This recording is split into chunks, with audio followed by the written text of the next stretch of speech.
what's the hukum of following a madhab in the first place? And the majority of scholars say that following a madhab is not wajib. Following one particular madhab is not wajib. And this is the position of the Hanabila, especially, and other madhab as well, like the Shafi'iyya. They say following a madhab is not obligatory. What does following a madhab mean? It means every single thing you do it in accordance with that madhab.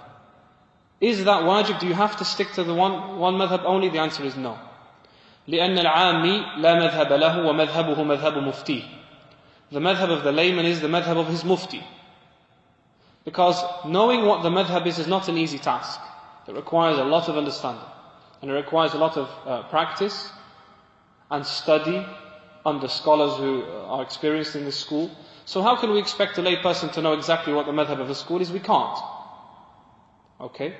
What he does is ask his mufti, ask someone he trusts to give him fatwa. The one who gives him a fatwa, he takes with that ruling and goes. Yeah? He can ask, can I have a fatwa according to the Hanafi madhab? Can I have fatwa? That's fine. If you want to do that, that's not a problem. But he's not obliged to. Some scholars previously obligated it. They said it's obligatory. Especially when countries were based according to a particular madhab. It made more sense then.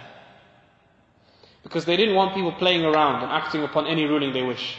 Like we are doing today. Anyone grabs a ruling from here, ruling from here, ruling from here, ruling from there. So some scholars obliged people to follow the madhab of the land. We're a Hanafi country, you have to follow the Hanafi madhab. We're a Shafi'i country, you have to follow the Shafi'i madhab. Why? Because they didn't want people to get themselves into chaos and follow their desires. But now we're in a time where we have access to people from the other side of the world. So to oblige one madhab upon people is not realistic.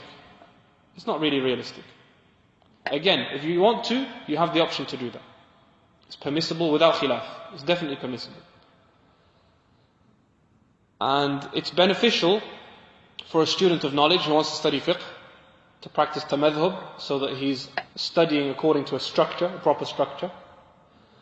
And it's also beneficial for a lay person because then he doesn't follow his own sort of desire and whims and he's, again, structured. If the madhab is strict on an issue, he's strict. If it's lenient, alhamdulillah, it's lenient. But for him to follow all the lenient positions, that might be a concern for him. But, like we said, following a madhab is permissible, but not wajib.